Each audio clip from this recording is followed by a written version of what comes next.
Every EV charging standard is the same three-way bet between speed, compatibility, and control, and none of them wins all three. So let's break down every charging standard ever made, what each one actually trades away, and where this is really heading. Start with the plug you'll actually use most, even though it makes the fewest headlines. Alternating current charging is the baseline that every electric car on the road supports. Level 1 is nothing more than a standard wall outlet, 120 volts in North America, delivering somewhere between 1 and 2 kilowatts. It adds only a few miles of range per hour, which is why it's treated as an overnight trickle rather than a real charge. Level 2 steps up to 240 volts and does the actual work of home and public AC charging, topping out around 19 kilowatts in North America and 22 in Europe, though most home units you'll buy land between 7 and 11. The connector depends on where you live. North America and Japan use the J1772, the 5-pin plug most people call the Type 1. Europe and Australia use the Type 2, or Menicus, which carries 3-phase power and can reach 43 kilowatts. The trade-off here is pure speed. AC charging is slow because your car's onboard converter caps it, but it is the one thing every standard agrees on. That same 5-pin layout also carries the pilot signal, a simple safety handshake between car and outlet that has barely changed since the design was finalized in the 1990s. Every EV takes it, natively or through an adapter. To go genuinely faster, you need direct current. This is the tier people loosely call Level 3, though the industry doesn't officially use that label, and it's where the combined charging system earns its name. CCS took the existing AC connector and bolted 2 large DC pins beneath it, so a single inlet handles both slow AC and rapid DC charging. It comes in 2 flavors: CCS1, built on the J1772 for North America, and CCS2, built on the Type 2 for Europe. The protocol scales from under 4 kilowatts all the way to 500, though most stations you'll meet deliver up to 350. Europe committed early. Since November 2017, EU rules have required new high-power DC chargers to include a CCS2 connector, which is why the standard blankets the continent. In North America, it powers the big highway networks like Electrify America and EVgo. The trade-off is bulk and compromise. Stacking DC pins under an AC plug makes for a large, heavy connector designed by committee rather than around a single network. But that same openness is its strength. CCS gives you the widest fast-charging footprint on the planet, and for most non-Tesla drivers it has been the default for years. Before CCS existed, though, Japan got there first. CHAdeMO was developed by Nissan, Mitsubishi, Toyota, and the utility company TEPCO, and it was one of the very first mass-market DC fast-charging standards in the world, and for a while, it was the one you were most likely to find on a road trip. The name is a pun on a Japanese phrase about having a cup of tea, roughly the time it takes to charge.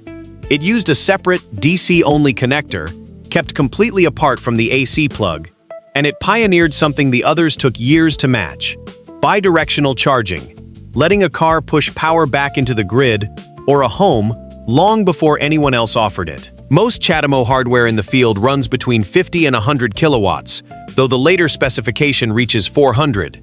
And here is the cautionary tale of this entire topic.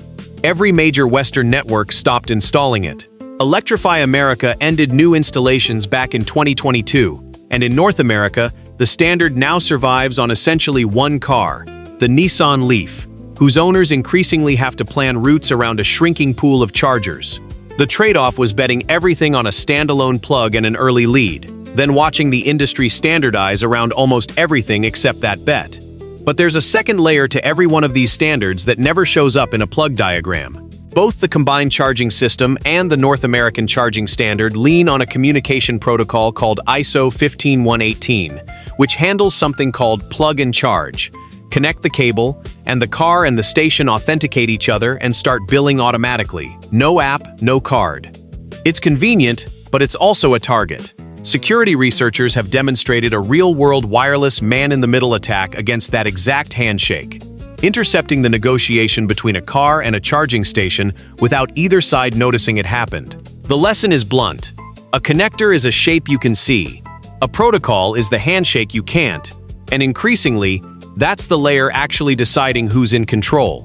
Which brings us to the standard that's actually taking over: And the reason it won is not the one most people assume. The North American charging standard began life as Tesla's proprietary connector, a slim plug barely a third the size of CCS that pushes both AC and DC through the same 3 pins. Tesla opened it up in 2022 and submitted it for standardization as SAJ 3400 in 2023. Then the dominoes fell fast. Ford committed in May 2023, General Motors followed within weeks, and by 2025 and 2026, nearly every major brand, from Hyundai and Kia to BMW, Rivian and Volvo, was shipping cars with a native NACS port. But NACS didn't win on charging speed.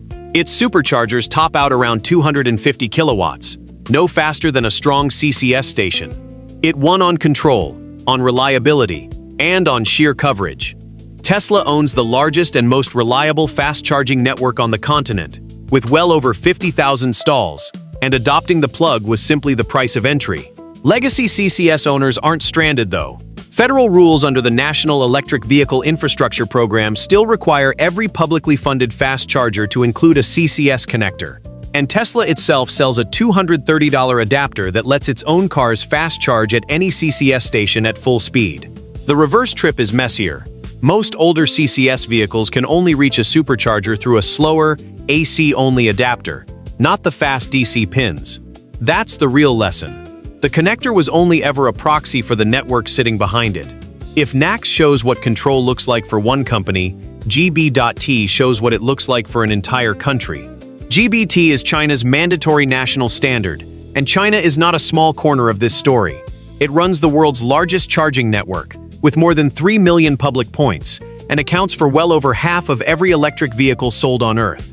Like CHAdeMO, it uses separate connectors for AC and DC instead of combining them, and it speaks its own communication language built on the CAN bus. Its AC side handles up to around 28 kilowatts, and its DC side up to roughly 238 kilowatts in mainstream use.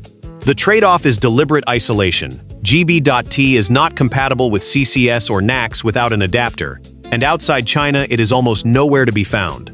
Chinese cars sold abroad simply switch plugs at the border, shipping with CCS2 in Europe and CCS1, or NACS in North America. But inside the biggest EV market in history, that isolation doesn't matter. Control of your own standard means control of your own industry, and China wrote its rules to answer to no one else's plug. So where is all of this really heading? Toward power levels a passenger car plug was never built to carry. Electric trucks and buses can't sit for an hour at a normal charger, so the industry is building the Megawatt Charging System, or MCS, developed by the same group behind CCS. It's rated for up to 3.75 megawatts, 3,000 amps at over 1,000 volts, roughly 10 times the fastest car charger available today, and it became a formal international standard in early 2026. The same connector is already being eyed for ships and aircraft. China is pushing its own answer in parallel, CHAoG, a next-generation connector with a distinctive infinity shape, co-developed with the CHAdeMO Association, designed for up to 1.2 megawatts, and built to stay backward compatible with existing GBT hardware. Both are the same bet as everything before them, just scaled up, chasing raw speed for vehicles that treat range as a business cost rather than a personal worry. The plug shapes will keep changing. The three-way fight between speed, compatibility, and control never does. Now you can read the map instead of just the plug. Subscribe for the next breakdown.